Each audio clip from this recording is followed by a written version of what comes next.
Hello guys, आज जुम्मा का दिन है। जुम्मा मुबारक फर्स्ट ऑफ ऑल जी। कल हमने प्रेजेंट कंटिन्यूस, पास्ट कंटिन्यूस और फ्यूचर कंटिन्यूस किया था। आज हम करेंगे प्रेजेंट परफेक्ट कंटिन्यूस और पास्ट परफेक्ट कंटिन्यूस और फ्यूचर परफेक्ट कंटिन्यूस जी। ये तीन टेंस बच्चों को कंफ्यूज करते हैं। उसकी वजह क्या है कि दोनों की निशानियां सेम है, लेकिन इसमें स्लाइड सा फर्क हुआ, आइडेंटिफाई करवाता हूँ जी। अच्छा जी, प्रेजेंट परफेक्ट कंटिन्यूस की पहचान है रहा है, रही है।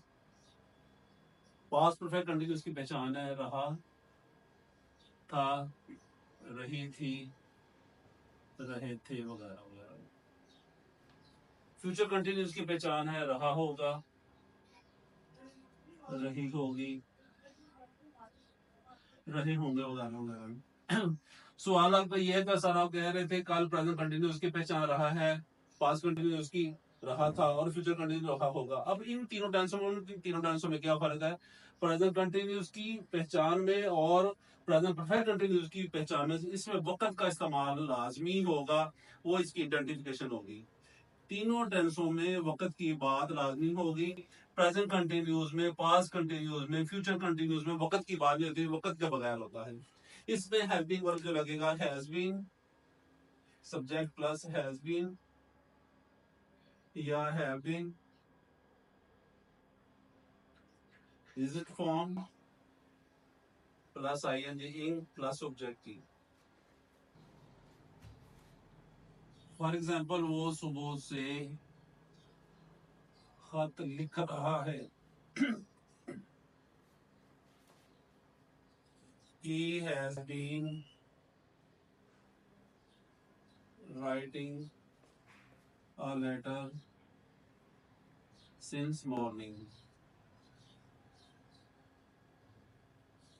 यहाँ पे सिंस और फॉर का इस्तेमाल है, वो भी आपको बाद में बताता हूँ कैसे हमने लगाना है।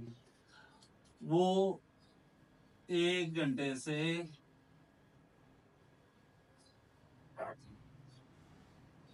खत लिख रहा है, रहा था जो।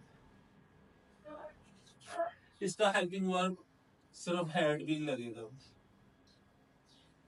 बाकी वही तरीकेकार है। Subject plus had been plus is form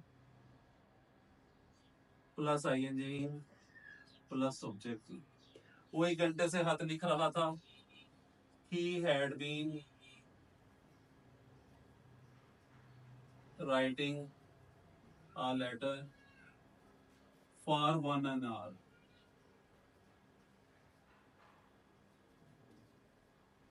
ये फर्क है। यहाँ से क्यों लगा है? जहां हमें वक्त पता होगा कि कितने बजे से कर रहा है, जब दुरुस्त वक्त मालूम हो वहां सेंस लगाना है। अब 1 घंटे से है, हमें नहीं पता कौन सा घंटा है, इसलिए हम वहां पे फार इस्तेमाल करेंगे। सेंस वक्त मुय्यना के लिए लगेगा और फार गैर वक्त मुय्यना के लिए लगेगा, यानी जहां वक्त दुरुस्त मालूम ना हो वहां फार लगेगा। फ्यूचर परफेक्ट कंटिन्यूस की पहचान रहा होगा, रही होगी, वगैरह वगैरह में हम will have been, subject plus will have been या shall have been plus is it form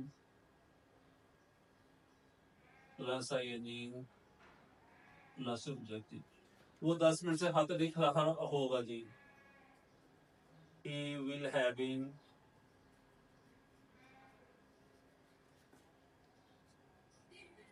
writing a letter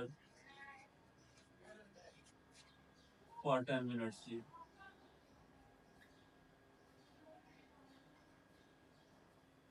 दोबारा रिपीट करता हूँ, 10 मिनट से हमने फार लगाया, 1 घंटा से हमने फार लगाया।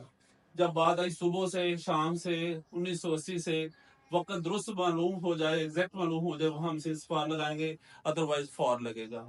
ये प्रेजेंट कंटिन्यूस और पास्ट कंटिन्यूस और फ्यूचर कंटिन्यूस और परफेक्ट में ये फर्क है। इन तीनों टेंसों में वक्त की बात होगी और प्रेजेंट, पास्ट और फ्यूचर कंटिन्यूस टेंसों में वक्त की बात नहीं होगी। इन तीनों में और इन तीनों में ये बच्चे यहाँ से कंफ्यूज होते हैं। Present perfect tense, future perfect continuous और, सॉरी दोबारा रिपीट करता हूँ, present perfect continuous, past perfect continuous और फ्यूचर परफेक्ट कंटिन्यूस, तीनों टेंसों में वक्त की बात होगी। प्रेजेंट कंटिन्यूस, पास्ट हाली कंटिन्यूस सिंपल जो है, फ्यूचर कंटिन्यूस में वक्त की बात नहीं होगी। ये इन तीनों की निशानी और उससे डिफरेंशिएट है जो कि बच्चों को कंफ्यूज करता है। इंशाल्लाह कल हमारे 3 टेंस रह गए, 9 पूरे हो गए हैं, कल वो 3 हम करेंगे, टेंस मुकम्मल हो जाएंगे। अल्लाह हाफिज।